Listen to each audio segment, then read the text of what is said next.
Good evening, everyone, and welcome to tonight's webinar on Taking Charge of Your MS Transitions, a Solution-Focused Approach. My name is Ann Gilbert, and I'm the Director of Programs for CanDo MS, and I'm very excited to be your moderator this evening.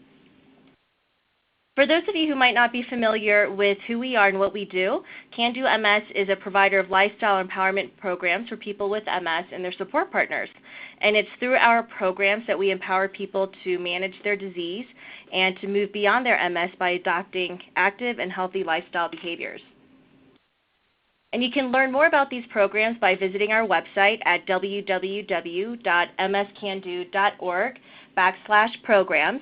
And you can learn about our 4-day CanDo program, which is our flagship program, our 1-day Jumpstart program, our 2.5-day Take Charge program, and our webinar series. So please remember to visit our website, and you can see if we'll be in your neighborhood soon. And so I just wanted to go over a few housekeeping issues before we get started. We will be saving the last 10 to 15 minutes of the webinar for questions and answers. And if you do have a question or if you have any comments that you'd like to share with the presenters throughout the webinar, you can post them in the chat feature, which is located on the left-hand bottom corner of your screen. So feel free to chat away, send in any feedback that you might have or questions, and we'll be sure to voice answers for you or to respond to your questions. And also, because this presentation is being recorded, it will be archived on our website tomorrow, and so all of your phone lines have been muted. And the objectives for this webinar are, by the end of this webinar, you'll be able to identify 4 important transitions that occur among individuals and loved ones who live with MS. You'll be able to recognize emotional and physical transitional challenges of adaptation, and you'll be able to identify practical solution-focused strategies to successfully manage transition. And now I'd like to introduce our webinar presenters for this evening. On your screen, you'll see Dr. David Rintell. David Rintell is a psychologist and has worked with people with multiple sclerosis and their families for over 25 years. Dr. Rintell is on the staff of the Partners MS Center at Brigham and Women's Hospital in Boston and the Partners Pediatric MS Center at Massachusetts General Hospital in Boston. He is a clinical instructor in psychiatry at Harvard Medical School and is also on the faculty of the Brandeis University Genetic Counseling Program. Mandy Rohrig graduated from Nebraska Wesleyan University with a Bachelor's of Science in Exercise Science and a minor in Spanish. Following her undergraduate education, Mandy received her doctorate of physical therapy from the University of Nebraska Medical Center in Omaha. She is a member of American Physical Therapy Association's Neurological Section. Mandy is employed at Horizon Rehabilitation Centers, an outpatient physical therapy clinic where she specializes in the rehab of individuals with neurological conditions, with a special emphasis in the treatment of individuals with MS as well as balance and vestibular disorders. Mandy has served as a staff member for CanDo MS since 2007. Within CanDo, she has given numerous presentations and webinars nationally about MS, in addition to serving as an advisor to the programs and Jumpstart planning and development committees. So I'm very, very excited now to welcome David and Mandy. Ann, this is Mandy Rohrig. Welcome, everyone. Thank you for joining us this evening. The title of our presentation is Taking Charge of Your MS Transitions, a Solution-Focused Approach. I'm going to also introduce David Rintell. David, welcome. Glad that we're working together on this presentation.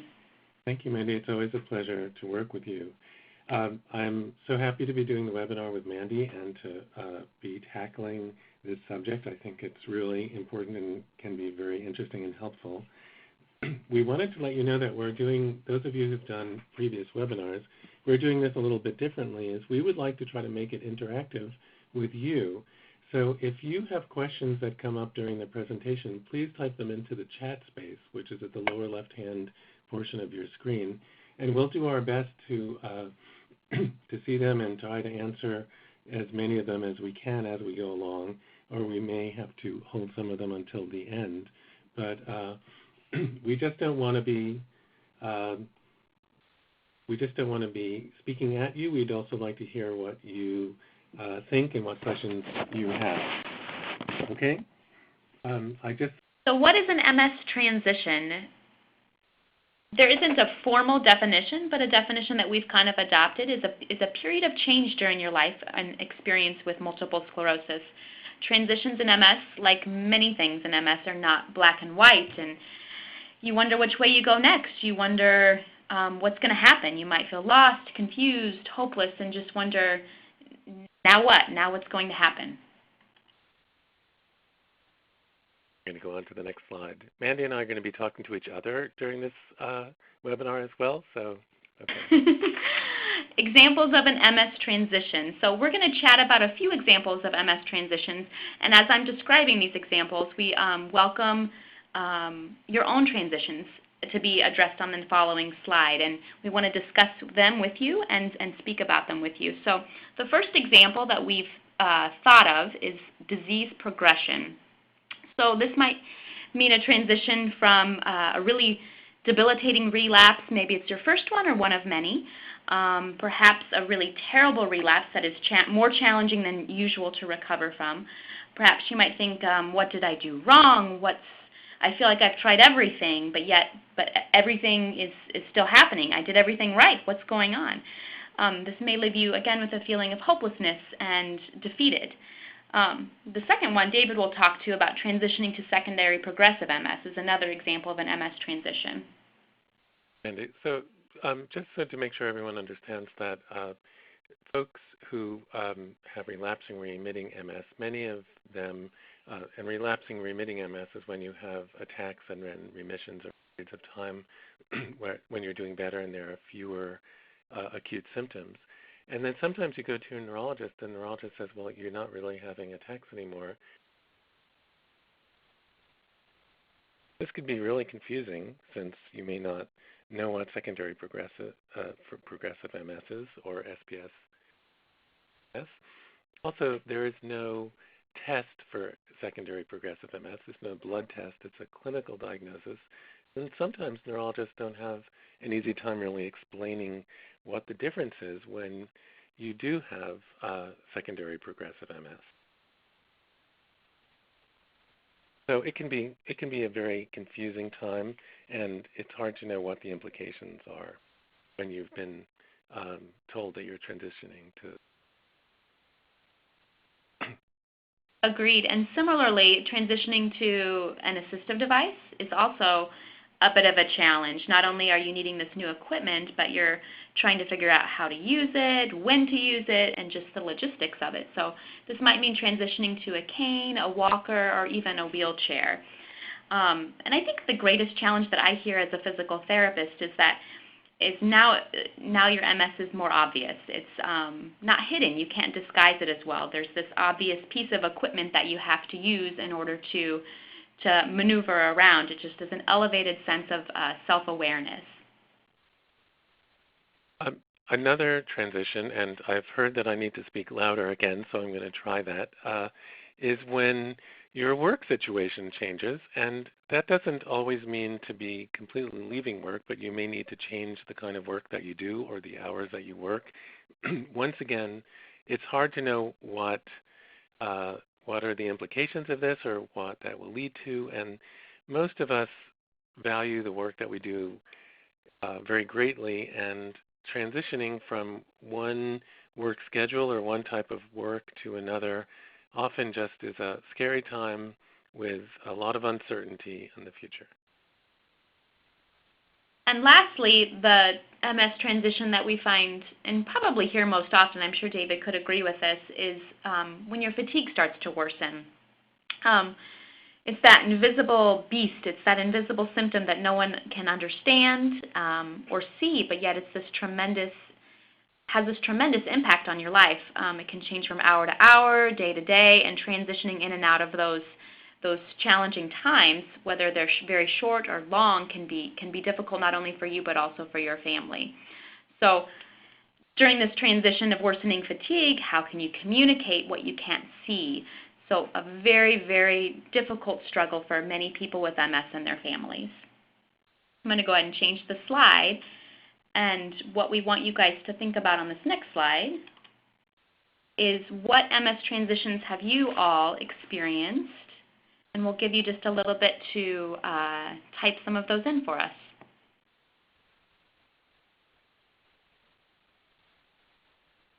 As you're thinking about transitions, another word to think about for transition is what kind of changes have occurred in your life. So a number of people have put in fatigue, and someone has put in adjusting to the diagnosis, which we're going to talk about in a little bit, so let's hold on to that. Work, Assistive Devices, changes in bladder.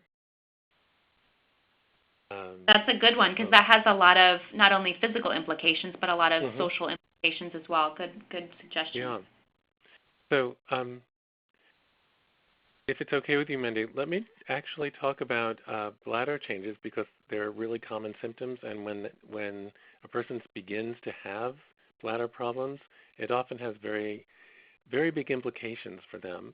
I've known many people who all of a sudden say, I don't want to leave my house because I don't want to be more than 10 feet away from a bathroom, and bladder problems can be very limiting. One thing that's important, of course, is that bladder problems are very treatable. So if you find that bladder problems are limiting your life, it's important to consult with a urologist who can help you find solutions to them. So it is a big transition to have bladder problems, but it's also one that you can transition into and perhaps transition out of. I agree with David's comments, and then to also elaborate slightly further, sometimes physical therapy, particularly a specific type of therapy that works on strengthening the pelvic floor muscles, can be advantageous for folks who have bladder issues as well. Not all types of bladder issues, but some are beneficial with that. And then, David, if you're okay, I'm going to speak to one more. Yeah. The vertigo, because I think that's an interesting one, because balance can be a tremendous challenge, and when one person starts to feel like their balance is lingering, not only is that challenging for the person with MS, but also the family. They're worried about falls, or they're falling more frequently, and that sudden transition to that constant worry about my mobility, every step, every move, am I going to fall, is a huge transition and huge barrier. And we'll talk about moving towards some adaptive equipment and assistive devices later on in the webinar that can help with vertigo and with balance issues as well. That's great. A person named Carrie talked about coming out, and I think what that means is disclosing that you have MS, and that's a really important transition, because whether or not you've had MS or had symptoms of MS, there's a real difference in how you're perceived by other people when you let them know that you have MS, and most of us fear that we'll be thought of differently when that happens. And one of the struggles of that transition is to let people in your life know that you're still the same person, that you're just living with a chronic illness, but you haven't turned into an MS person. You're a person who has MS.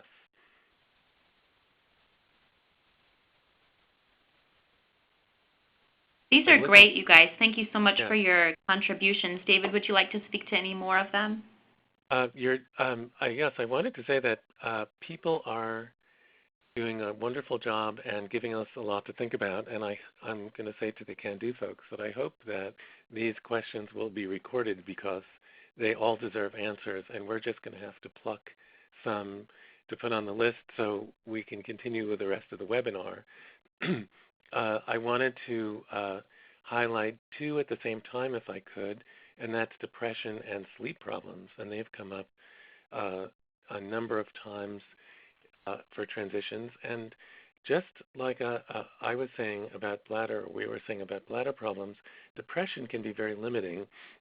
So depression is a change of your mood, that it's lowered mood, or sometimes people feel irritable. Depression also has symptoms that overlap with symptoms of MS, like a depressed person feels very fatigued. And often, depression can cause problems with sleep, just like there are a lot of problems with sleep with folks with MS. So transitioning to dealing with depression when you haven't experienced it before can feel very big. And once again, let me just say that there are very good treatments for depression and for sleep problems. So if you feel like this transition has occurred, it's really important to let your primary care doctor and neurologist know so you can get to the right provider to help you with it. It could be very limiting in your life. Some people have written down about loss of social connections, and often the result of depression is isolation, and isolation is just awful. It makes your life awful, and it's really a risk to your health. Mandy, do you see another one to answer before we go on? Well, all of these are wonderful, to be quite honest, and I think we could spend a good 3 hours discussing all of these changes. So we need to schedule another call, Anne, so that we can all get together and work on these specific challenges. But thank you all for your contributions. And just to echo the sleep issues, David was talking about how sleep and depression, sometimes sleeplessness and sleep challenges can also involve the bladder and can also involve some other physical challenges. So I think having your healthcare team help you be a detective and find out the root of the particular challenge, whether it be social isolation because of a physical challenge or not being able to work because of a cognitive issue, having your team be that detective and help you problem solve together is really, really a critical piece of living well with MS. Would you agree, David?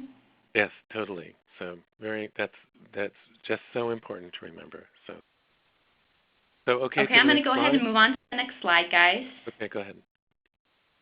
So these are some of the reactions to MS, and what better ways to show reactions than with babies who show their emotions without any disguise. Surprise, anger, fear, shock, disbelief, utter sadness, frustration, hopelessness. I'm sure all of you can think of other words to describe how these transitions can make you feel. And clearly, transitions in MS, just like transitions in life in general, can be very challenging. But how we deal with the transitions, how we adapt and react to them, can really make a difference in what how things turn out. I'm going to go to the next slide, Mandy. Okay. So one of the things that we think about that are related to transitions is the process of adaptation. And there's a nice picture of the snowshoe hare that adapts by changing. For those of you who live in climates where there's snow, during the winter the hare changes color to adapt to changing circumstances. So why are we talking about adaptation? This is a webinar about transitions, but we're talking about adaptation because it takes a lot of adapting to live well with MS. So what is adaptation? And we define it as a process by which an individual, and I would also say a family, makes changes over time to accommodate for changing life circumstances. Sometimes it's summer, and sometimes it's winter, and sometimes it stays summer and winter. We usually talk about coping with MS, but coping is really a process that we deal with for short-term problems. So we might cope with I'm coping with my boss being upset with me, or my partner says something upsetting to me. It's a short-term problem. We adapt to long-term problems. So this is a cockroach. I hope that you don't see too many of those in your house. But the cockroach is a real symbol of adaptation because the cockroach has survived thousands and thousands of years. And how have cockroaches survived, Mandy? I have no idea. If cockroaches, because they're so disgusting, and they're fabulous adapters, who are terrible adapters, David? Well, so cockroaches are fabulous adapters, and they've lived through the Ice Age. They lived through everything, and no matter what happens, the cockroaches can adapt. But who doesn't adapt?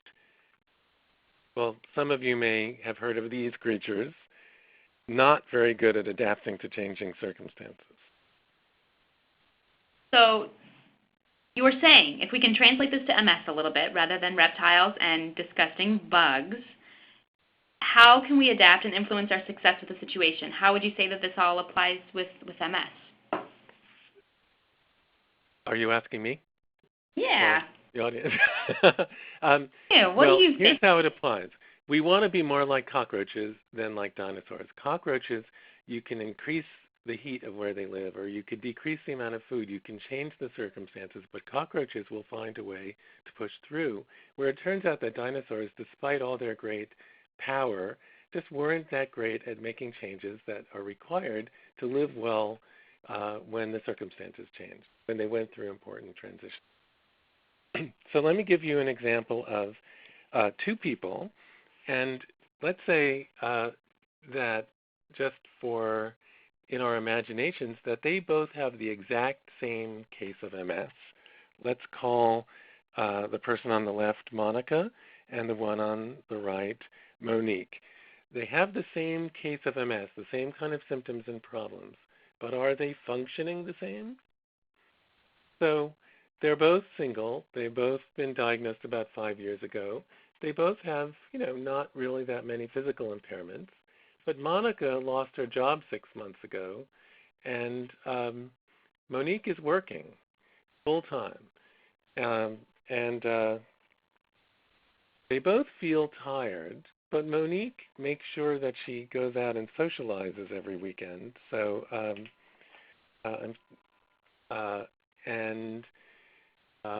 Monica doesn't feel like going out, so she kind of isolates herself in her apartment.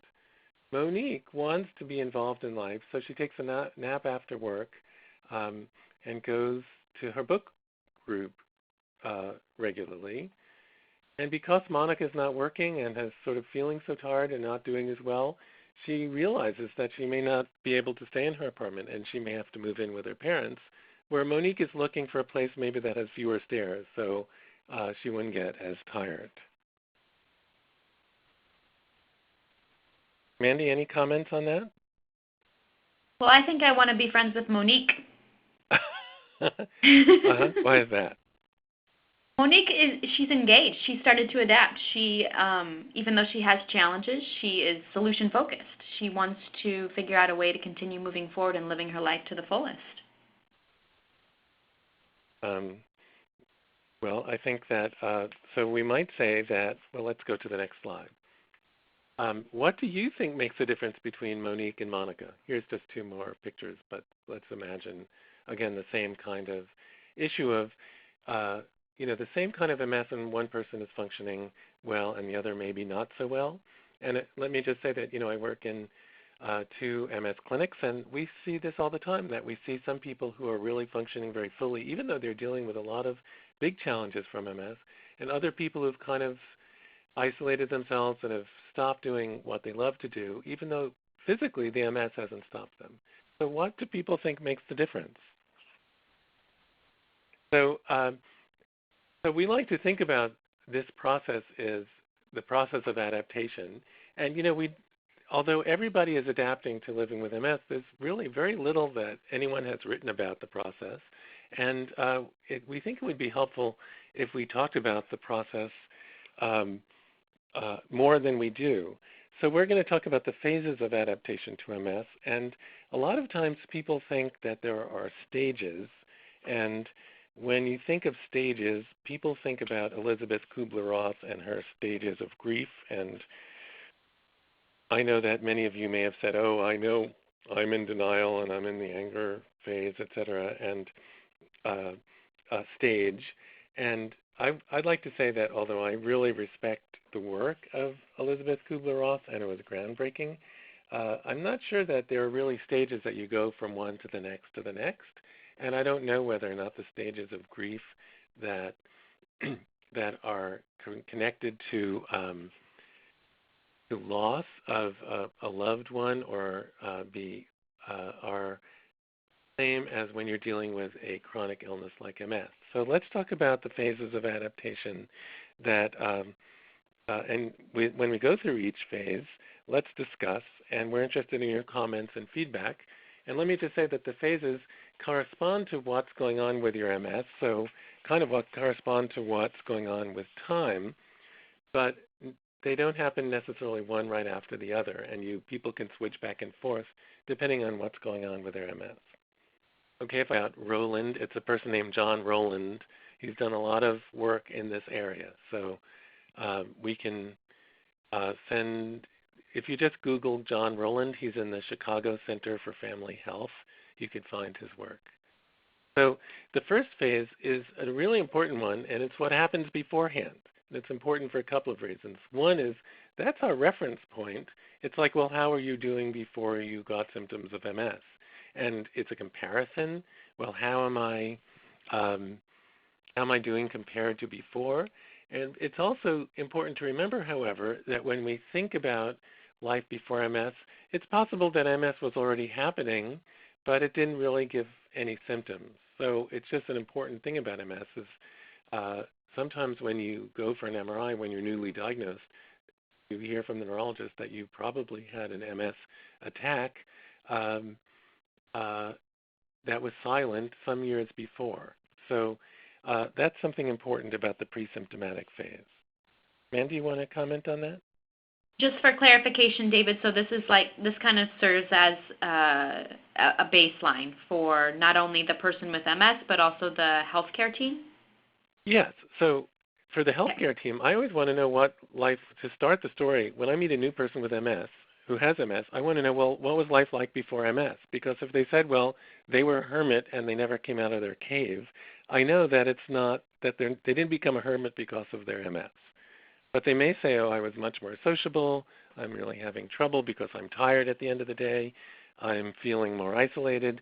Then I know that their reference point is how they used to live, and that helps to help make goals about how to try to regain some of that kind of social functioning. So it is an important reference point both for the patient and for the healthcare team. Okay? Great, thank you.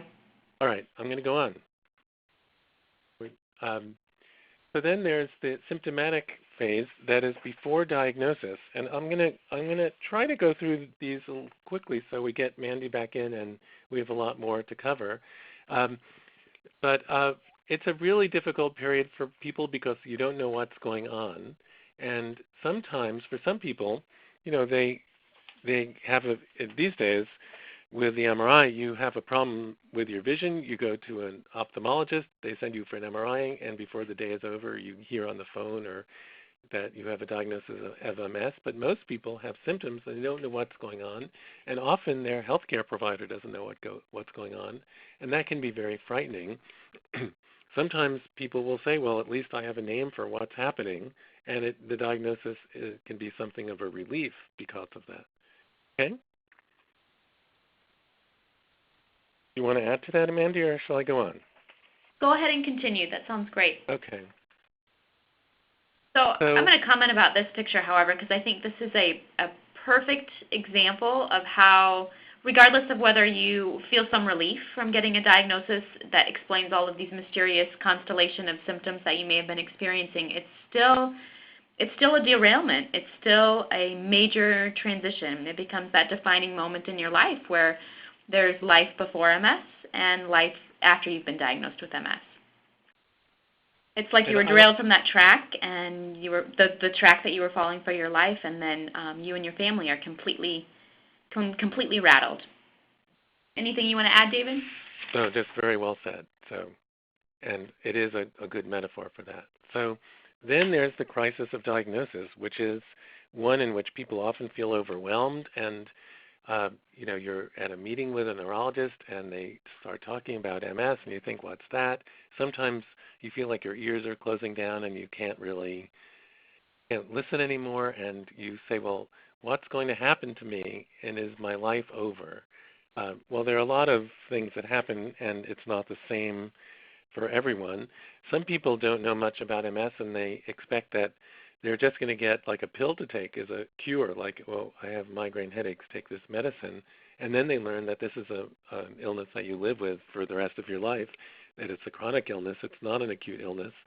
Excuse me. So it's a very, very difficult time. And once again, the biggest marker is probably that you don't know how this is going to affect your life. And the next is, I think, is that you realize that you're going to have a lot more contact with healthcare professionals, with the medical system, and that can be very, very difficult. These days, Also, soon after diagnosis, you're likely to start on a MS medication. Now, I've been around MS long enough that I remember that when we didn't have any medication to offer, and it used to be said that it was diagnose and adios because there was adios meant goodbye, I don't have anything for you. So at least these days, you're told that there can be medication that can avoid attacks of MS. But on the other hand, it's frightening to try to figure out what medication to take, and sometimes healthcare providers will give you information about a lot of different medications, and you don't know which one to take. Okay? I'll go on, Mandy, unless you want to add anything. I was just going to say, similarly, with selecting a medication, sometimes it can be really intimidating and very challenging to not only make the selection, but then also to tackle the side effects of those as well. So something else to consider when you're within that crisis. Yes, yes, and usually though you have some sort of infectious thing, and your physician says, "Well, I want you to take an antibiotic." They don't say, "There's 8, and why don't you choose one?" So it can be very confusing. But that sometimes happens with MS, that you're asked to kind of choose among different medications. Sorry, Mandy, you were going to say something. Nope. Let's go ahead to the next slide. This sounds great. So it's different for different people. So sometimes it's very fast. Sometimes it takes a very long time to really clarify the diagnosis. For people for whom a brain tumor was suspected, the MS diagnosis is a great relief. For people who were just fine and all of a sudden developed some mild symptoms and then heard about their diagnosis, well, then it's really a huge crisis.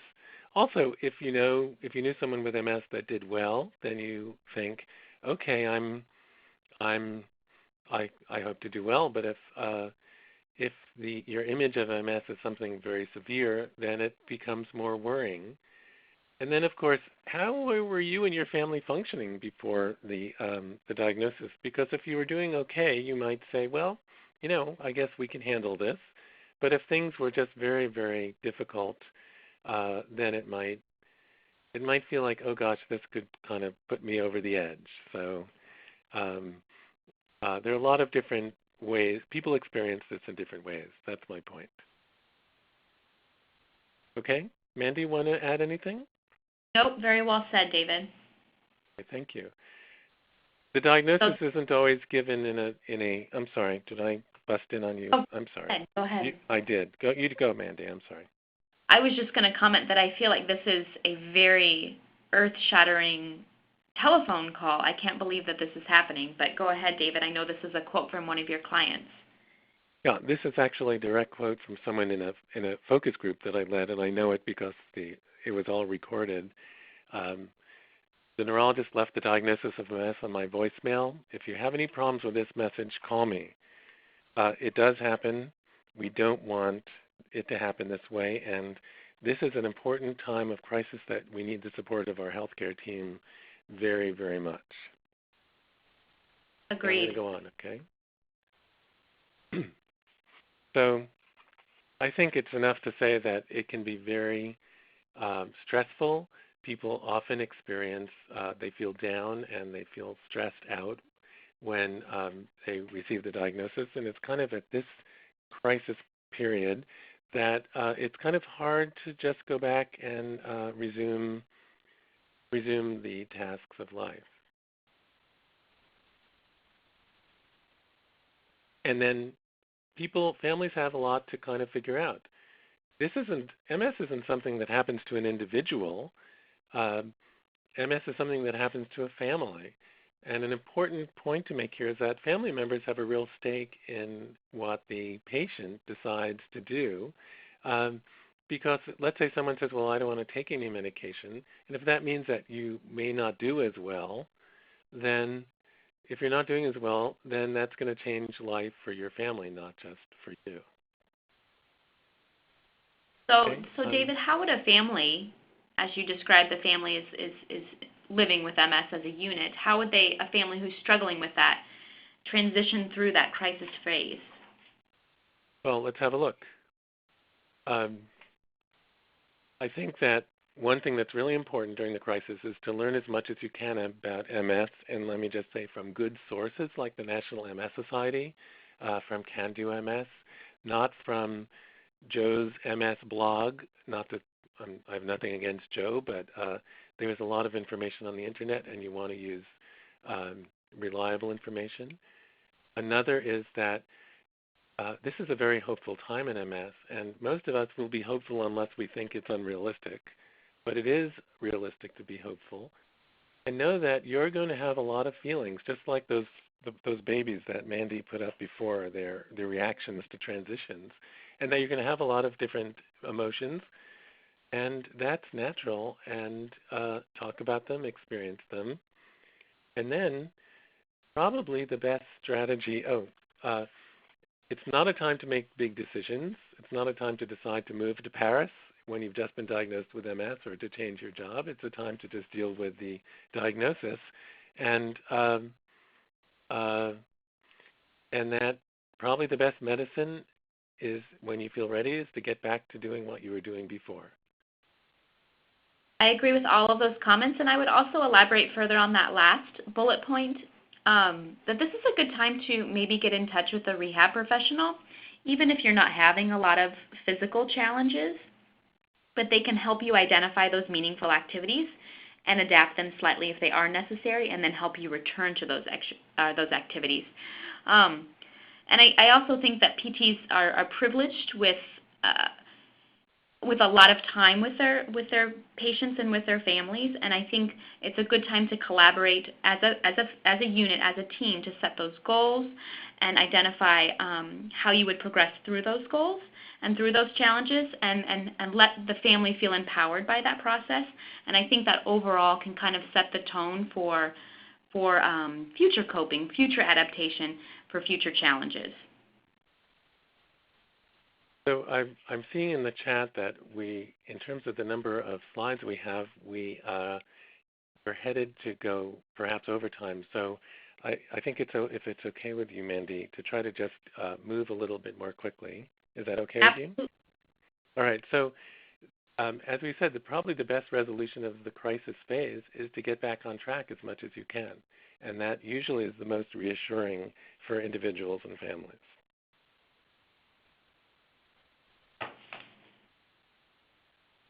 Go on to the next one. The next phase is something that doesn't always happen, but in relapsing remitting MS, it feels like you're diagnosed with MS and your life is over, and then all of a sudden nothing happens at all. And there's usually a good period of time between the attack that brought on the diagnosis and the next period of time that you notice new symptoms. And what's important about this phase is, it feels like a break, but it also can make you feel like, well, gee, maybe I don't really have MS, and maybe I don't need to take this medication, and maybe my doctor was wrong. So it's a kind of a risky period, because it's a time when you start to sort of question whether all of your preparation about getting used to living with MS wasn't really necessary. So it's important during this phase to keep learning about MS and to stay healthy, take your medication, and know that, with faith, that it's going to help.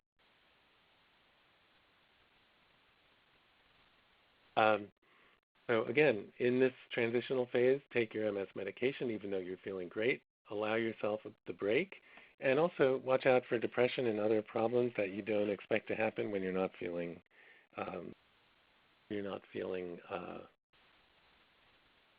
that things are not going well. David, I'm going to add one additional comment to this.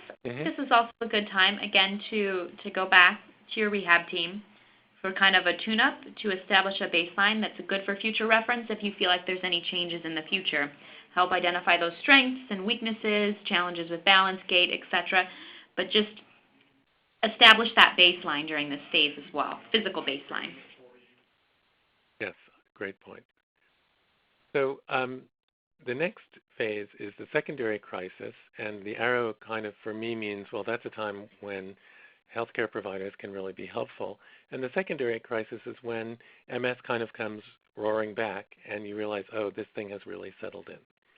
So it's in a way a repetition of the crisis of diagnosis, because now you know that it's for real and it's staying. And this takes some time and to get used to. And for many people, this is when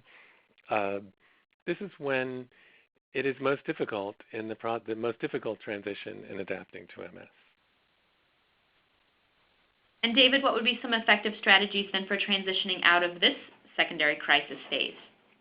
Well, one is to kind of learn to live with something that lasts a long time. Sometimes people call it the long haul. And it's really the time you take on the big questions like, why did this happen to me? And to wrestle with the uncertainty about the future. And some people have mentioned uncertainty in the comments and questions. The uncertainty about how MS is going to affect you is really sometimes the most difficult challenge and transition living with MS. And lastly, to try to find answers to the big questions about life and why this happens in life. And for that, I really think Viktor Frankl's work, written in 59, I have here 49, it can be very helpful. He wrote a book called Man's Search for Meaning, and he said, those who have a why to live can bear with almost any how. So Viktor Frankl is someone who deals with those big questions about, like, why did the things that happen in life happen? And those are the questions that are most meaningful during this phase, I think. Pausing to see if I should go on. And Mandy, I think for time's sake, let's bust in on each other if we want to add. Okay, that sounds good. Go ahead. All right. And then the next phase is the accommodation phase, and that's really, accommodation refers to when you really are making a big adaptation to a change of life circumstance, and we grasp that MS is really here to stay, and we need to figure out how to live with MS and how to live despite MS. And some of the transitions that happen during this phase are, to continue to think about why these kind of things happen in life, and then how do you plan your life when there's so much uncertainty. It's a time then you may consider changes in work when it really has sunk in that this is a long-term thing.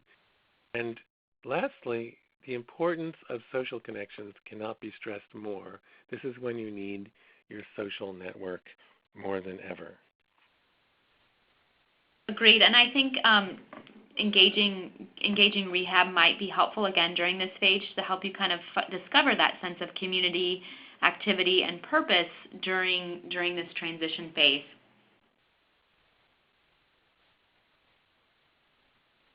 And now that we've kind of discussed the phases of MS the phases that people with MS and their families experience, let's start chatting about navigating specific transitions with more of a solution-focused strategy.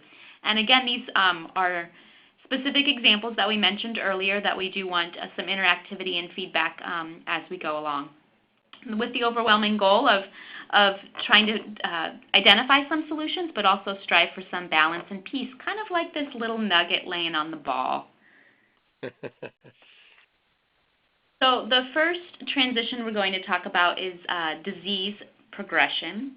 So we're going to break these up into the person with MS, how challenges, solutions, and benefits for that person, and then challenges, solutions, and benefits for the support person.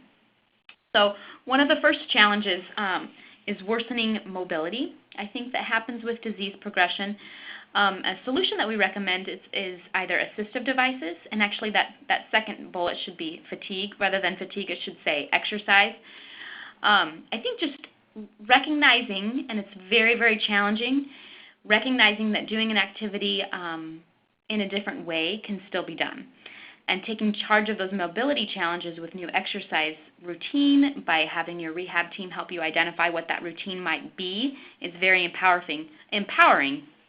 Just emphasizing abilities versus disability. A good example actually is a client that I have who she loves the Grateful Dead, and she is less able to ambulate as effectively as she used to, which means she's not able to dance as well as she used to. But we kind of adapted, and now she's got a scooter that she just jazzes up when she goes to her concerts and does some different types of dancing from her scooter. But the bottom line is she had this obstacle of mobility. She problem solved a solution that included an assistive device, and the benefit was she still got to engage in experiences that she felt were really helpful. David, would you like to comment about uncertainty, please? Yeah. So as we were saying before, uncertainty is really big in living with MS, and it can really, just the sense of uncertainty can really be disabling on its own. But I guess what I've observed is that,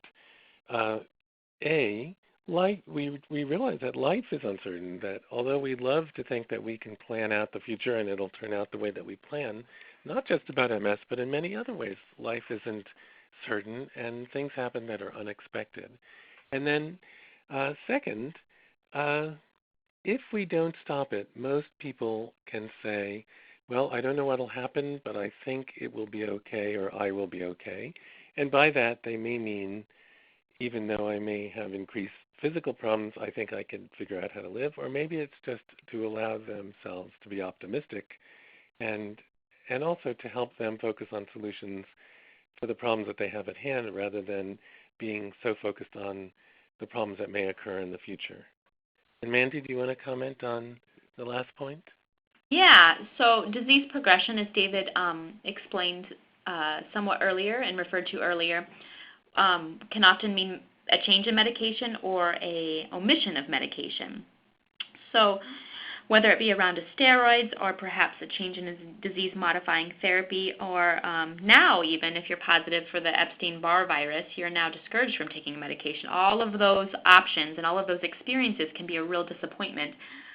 So this is a time where you can maybe kind of focus less on the medication piece and focus on what you can control, so wellness.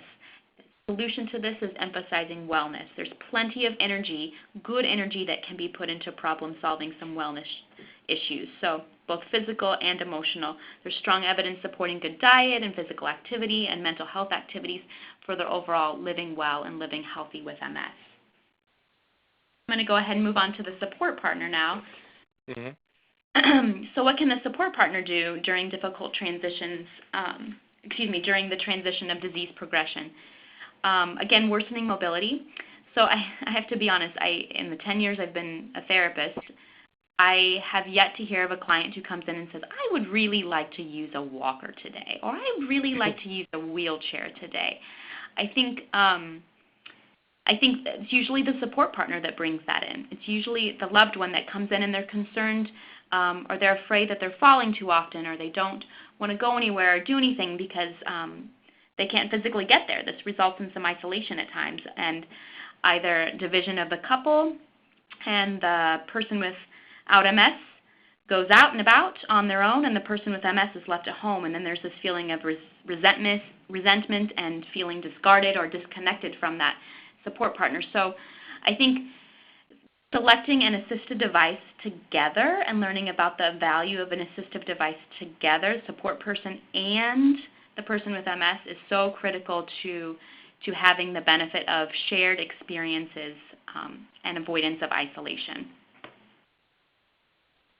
You know, the only thing I would add to that, because you did such a good job with it, Mandy, is that the word together is so important. It's often when an assistive device is introduced that the patient and support partner can do more together, because the device opens up more, makes the person more able to participate or to go or to move. So there's more togetherness when people are able to together figure out what kind of devices are going to be useful in conjunction with their physical therapist or other healthcare providers. Absolutely. David, would you like to speak to uncertainty, the fear of uncertainty or medication as well for the support partner? Absolutely. So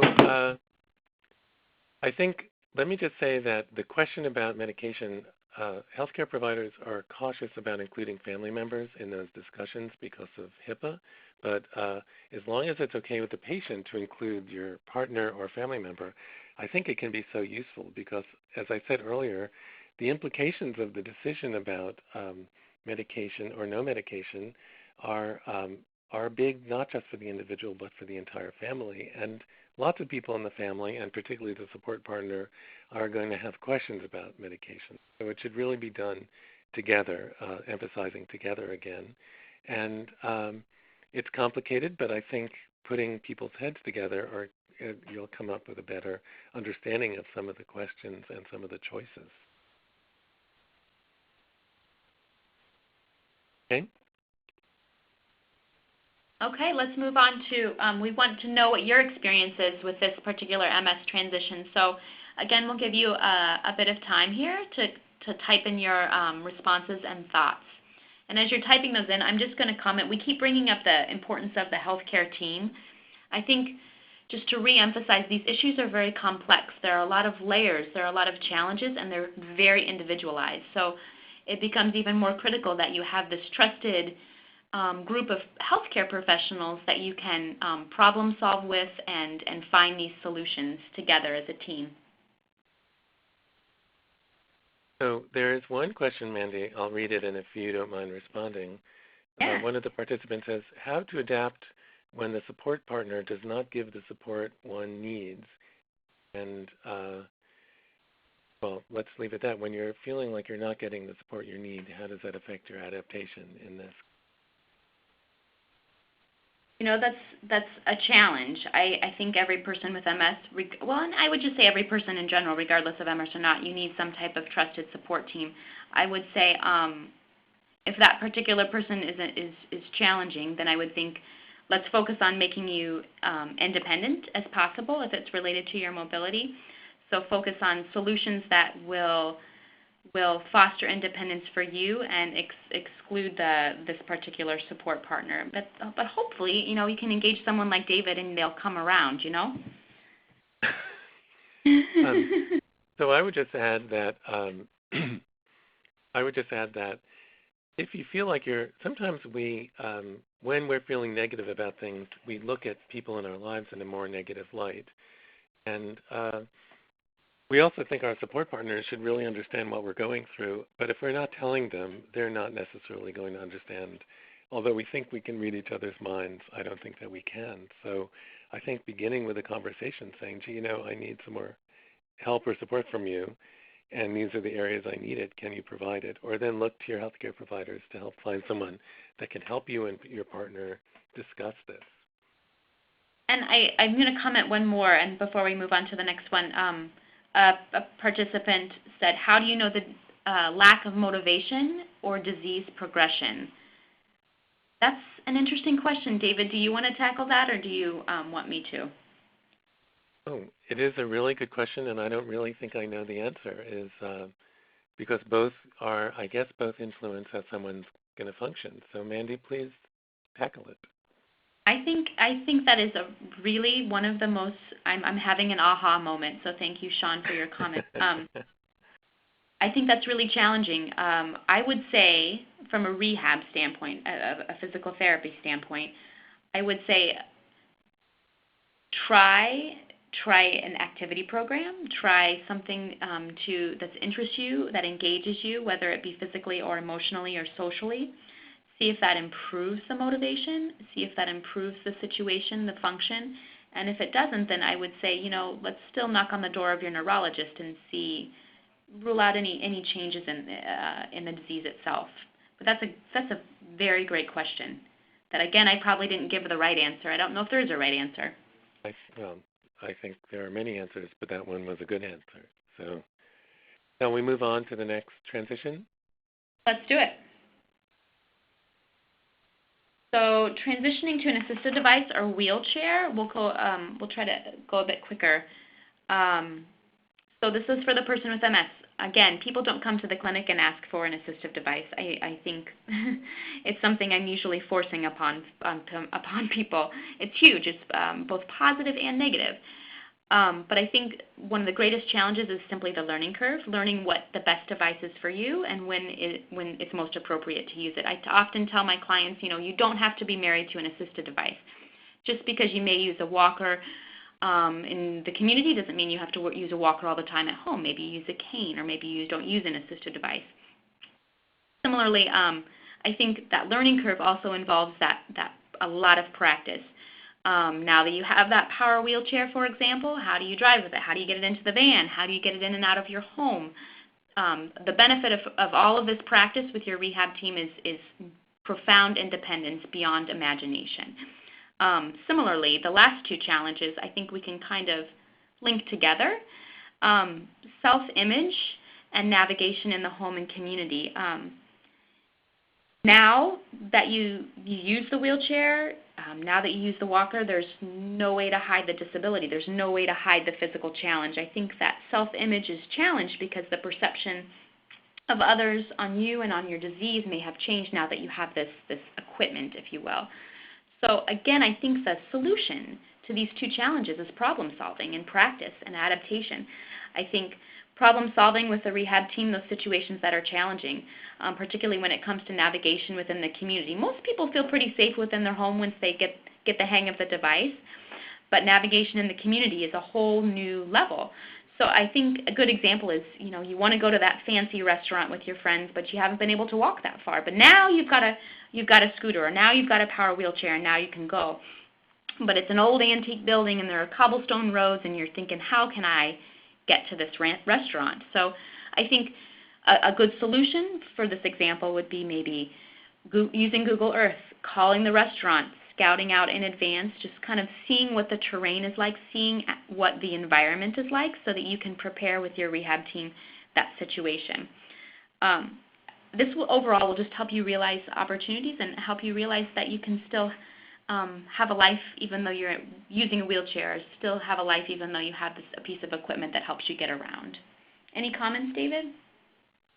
All I would say is that I think when someone starts to need to use an adaptive or assistive device and they're not using it yet, their world becomes smaller because they're not able to get as far. And then it's hard to make that adaptation or that transition, but when people do, all of a sudden their range, in other words, the places they could go in the world expands tremendously, and people are usually very happy that they can. Absolutely. Very well said. And as far as the support partner and family, go ahead, David, I'm sorry. Oh, no, it's okay.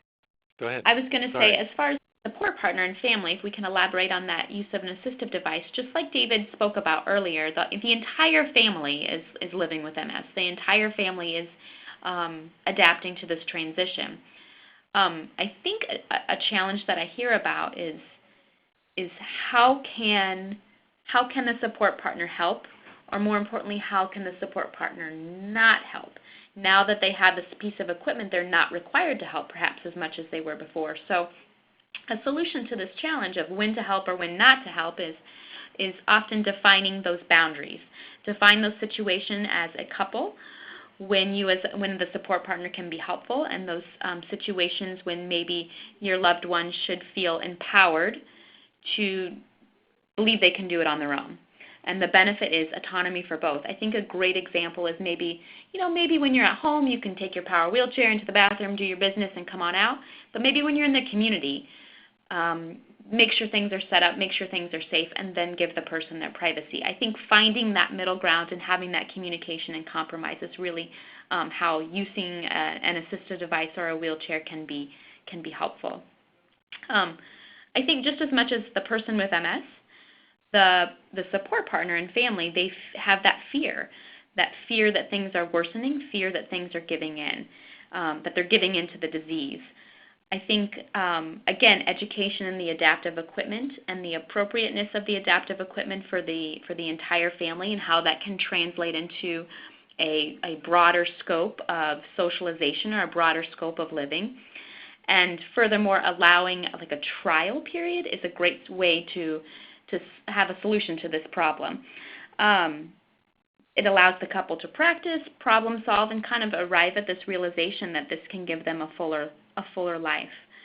And then lastly, I'm going to bundle the two last points together, logistics and navigation. And again, education, practice, using those strategies that I alluded to earlier, maybe Google Earth or scouting things out in advance, can be helpful for navigating within the community and accessing the community to its fullest with this new equipment.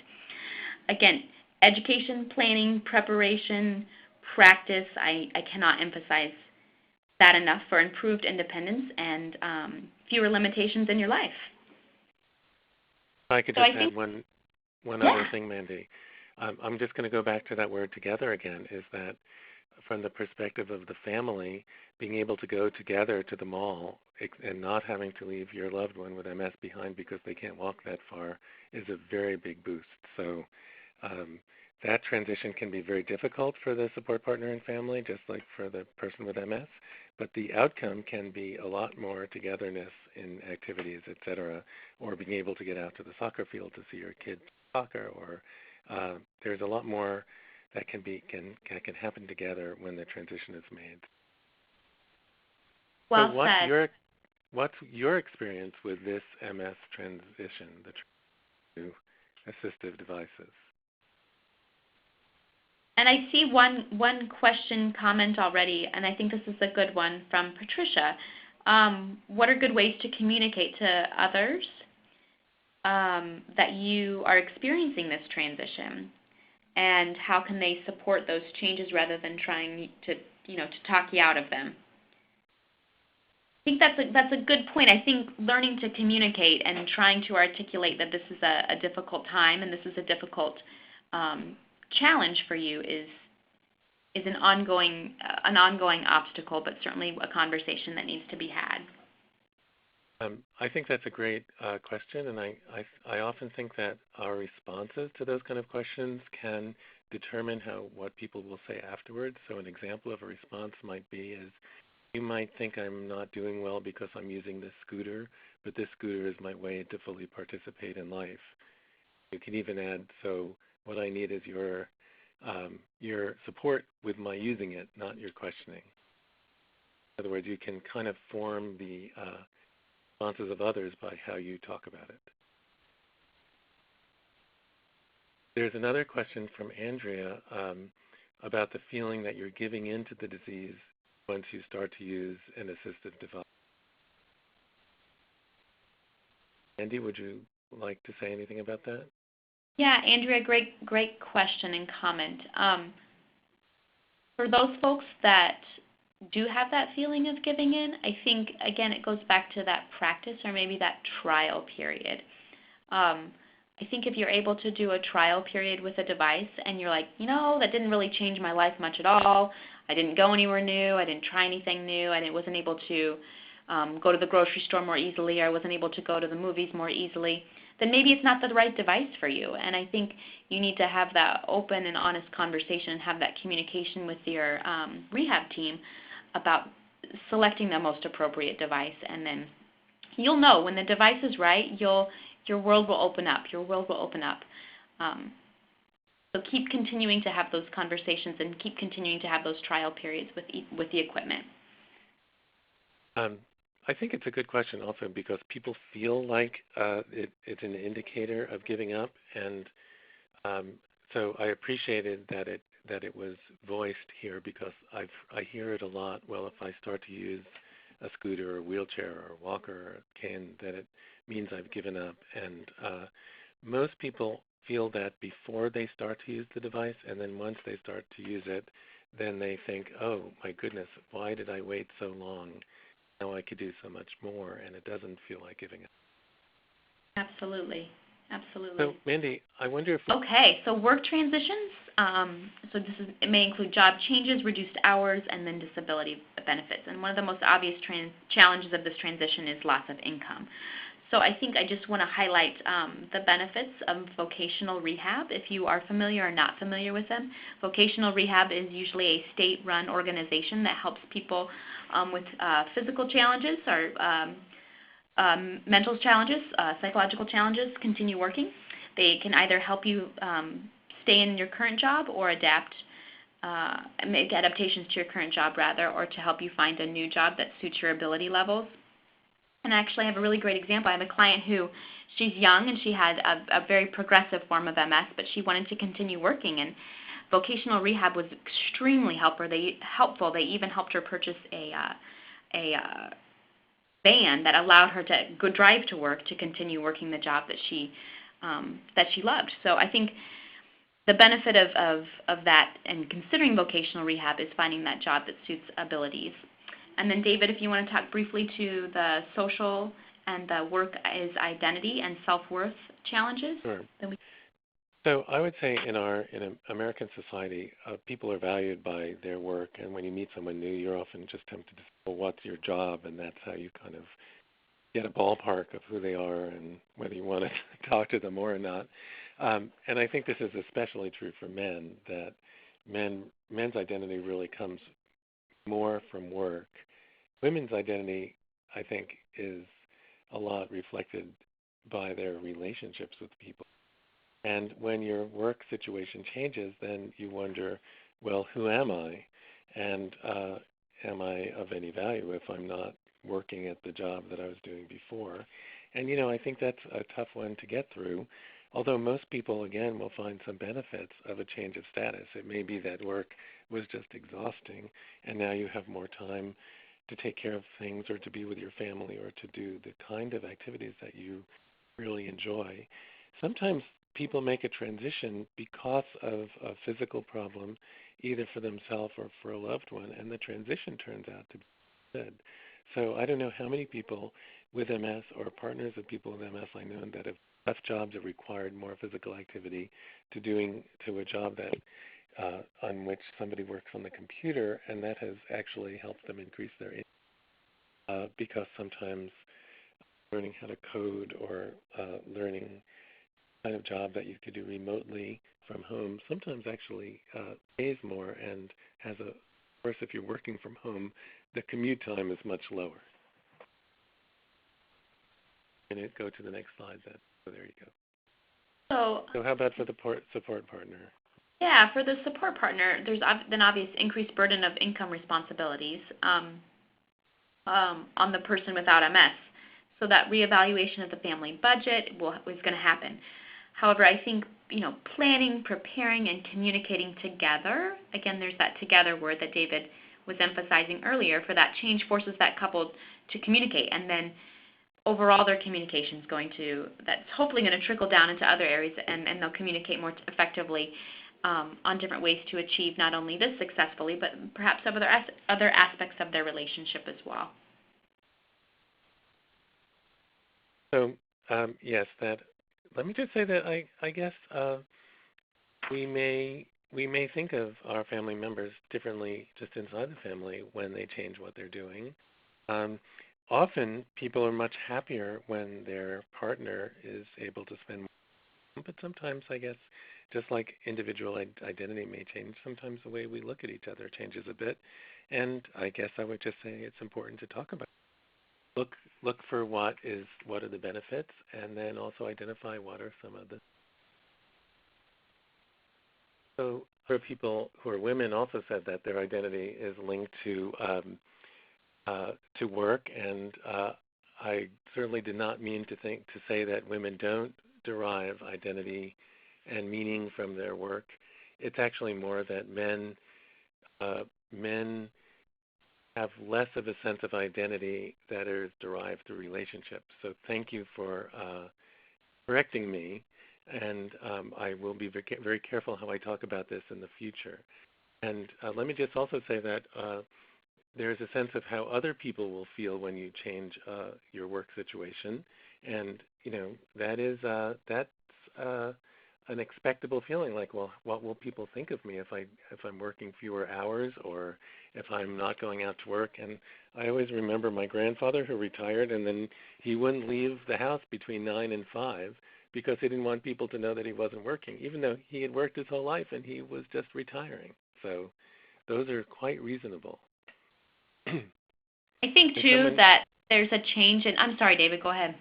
Oh, someone says, my wife got a new job with a higher salary when I went out on disability. So, sometimes those transitions and adaptations can work very well, or maybe she was able to get a job with a higher salary because her partner was able to take care of things at home more and give her the freedom to go and do that. So that there are some benefits there, possible benefits. I just was going to acknowledge that change of identity, or that feeling that your identity is linked to your work. I can acknowledge that that's very challenging. And I also think that the next challenge associated with that is trying to reinvent yourself or trying to figure out ways for others to perceive you despite or not associated with your work, so in other roles in your life. So maybe identifying other roles that are satisfying that can bring you great joy despite this change in work status. All right, so how about we go on to fatigue then, if that's okay with everybody? Okay, well, I'm going to actually advance the slide together. Sorry, okay, David. Go ahead, Mandy. Let's talk about worsening fatigue, and this can happen at many stages. Again, like we mentioned earlier, hour to hour, day to day, fatigue can be life-altering. So in the person with MS, we identified two primary challenges that occur when fatigue worsens. I think the first one is withdrawal, and the second one is that feeling that you can't do everything or maybe you can't do anything. And I think valuable solutions, problem-solving solutions, so both of those are just requiring that re-examination of how you're budgeting your energy. And if you're someone who experiences a lot of fatigue, we would highly recommend consulting with an occupational therapist. Occupational therapists are truly experts in fatigue management and can offer specific strategies, suggestions, gadgets, any type of tools that you could use that can help to manage your fatigue or conserve your energy. So a concept that occupational therapists like to use with fatigue, and I'll briefly touch on this, as fatigue could be a whole separate lecture, is that there's this energy banking concept, that you have so much energy in a bank account in a given day, and if all you do all day is make withdrawals from this energy bank, by the end of the day your energy bank you're flat broke. We'll just say you're broke. So making energy deposits in the form of maybe some rest breaks or maybe a nap midday can help you conserve that energy for later. So again, solutions, examining how you budget your energy, preparing, planning, prioritizing those activities can help you recognize what's most meaningful in your life and organizing your life in such a way that allows maximum participation. And then as far as worsening, go ahead, David. So I think with regard to support partners, is it okay if I continue, Mandy? Please. So let's face it, sometimes on the outside, it's very hard to tell the difference between if someone is highly fatigued or they're not too motivated or they're lazy. That's why it's up here. And couples have conflicts or families have conflicts about this because on the outside, you look fine and you've been resting, and why can't you get up and do something? So, and this is not meant as an insult to any support partners. It's just very hard to tell the difference. And unless a person is telling you that I'm really fatigued and I'm having trouble, you can't tell that that's going on. Sometimes you can't see it. So some of the solutions are for support partners is to understand fatigue better, learn what to watch, and to have an agreement with your partner about some kind of communication about fatigue. I think that also it's kind of your partner probably wants to do things with you, and it's a loss when you're not able to do things together. So some planning together about working around fatigue. So in other words, if you want to go on a picnic with family members, you say, okay, well, what's it going to take for us to do this? Maybe a nap early, or maybe instead of doing your usual morning routine, you should rest, or I'll do it for you so we could both go to the picnic together. That would be really important and good to see. So it could be a way to kind of join together as a couple to solve problems, even though this can be a very, very debilitating symptom and a really challenging one to deal with. I would agree with all of David's comments, and I would also say that it's highly individualized. So again, don't hesitate to consult with your team of professionals. And I know there was a question in the chat about who is this team, and what we recommend is as a general team would be like a neurologist, a psychologist, PT, OT, maybe speech if you need it. nursing professionals? Am I missing anyone, David? Well, there's a lot, but that's There are a really lot. good. There's a lot. That's a good start, and it depends what you need. But that's the base. Those are the basic members. Yeah. So what are we're short on time, and we're interested in your experiences with this transition, which is to increase fatigue. People have talked a lot about using naps. Andy, anything else come to mind about from any of the comments? Yeah, we had a comment about it's how MS fatigue is much different than just being tired. This person wants to walk, or is unable to walk, talk, think.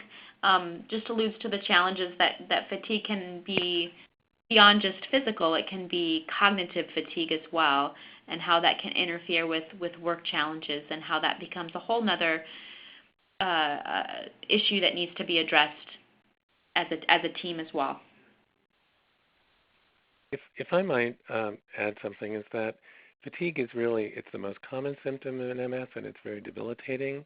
It often relates to mood and to sleep, and it is really worthwhile to go to your healthcare team with the problem of fatigue, because there are interventions or changes that can really help. So not just rest and napping, but Mandy, you know more about this, but sometimes increasing exercise can help, sometimes medication can help, sometimes really focusing on your sleep can help. Someone mentions cooling vests can sometimes be helpful. Yeah, someone also mentioned that they sit down when they take showers, and that's really helped them as well. Yeah. I think that all the comments just kind of demonstrate that fatigue has multiple ways that you can tackle it, and multiple ways that are necessary to help manage it as well. So these are great comments.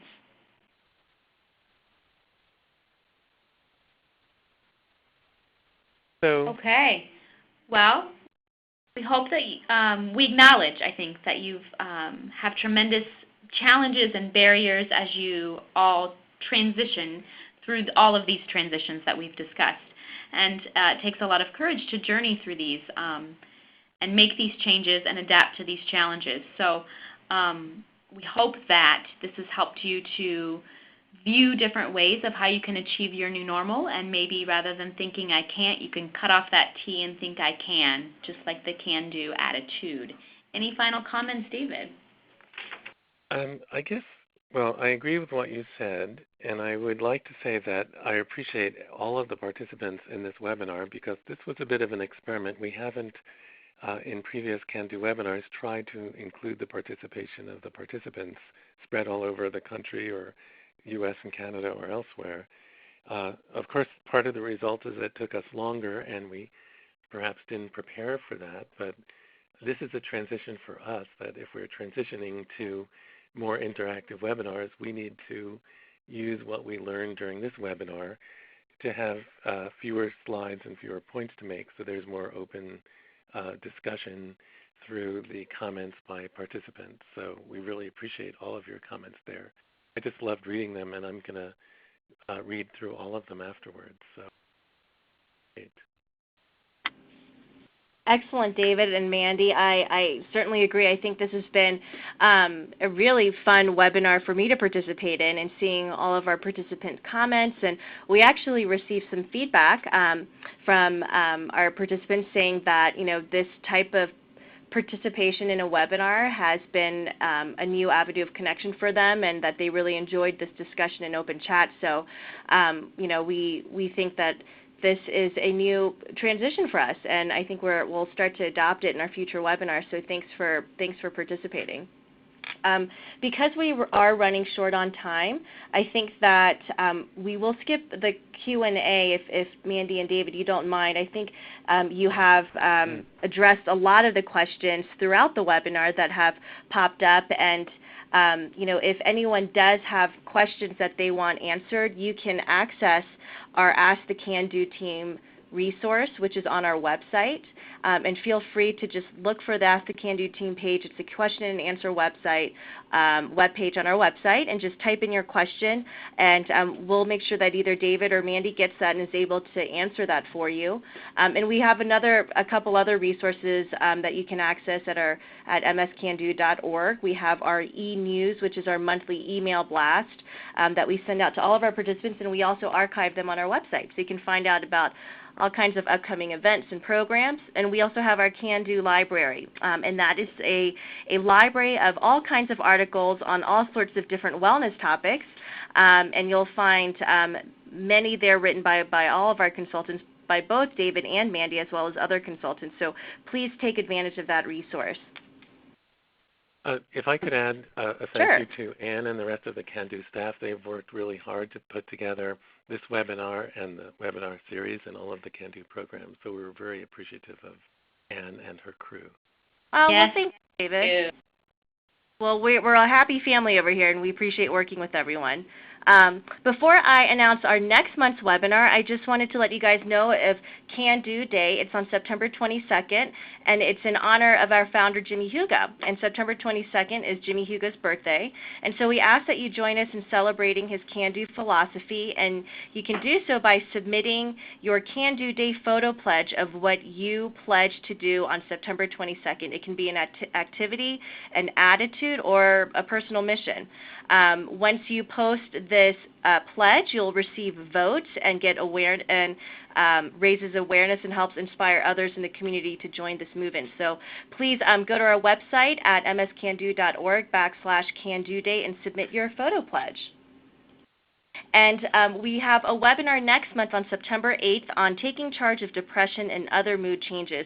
We did get a lot of questions from participants through chat just asking about depression, and so I encourage you to register for this webinar and join Dr. Rosalind Kalb and Courtney McSood, a psychologist and PT, that will walk you through all the different stages of depression and mood changes. So again, please join us from the convenience of your home or office at no charge to you. For those that are joining us, and thank you to all of our participants for participating and for being active in tonight's program. I hope everyone has a great evening. Thank you, Anne.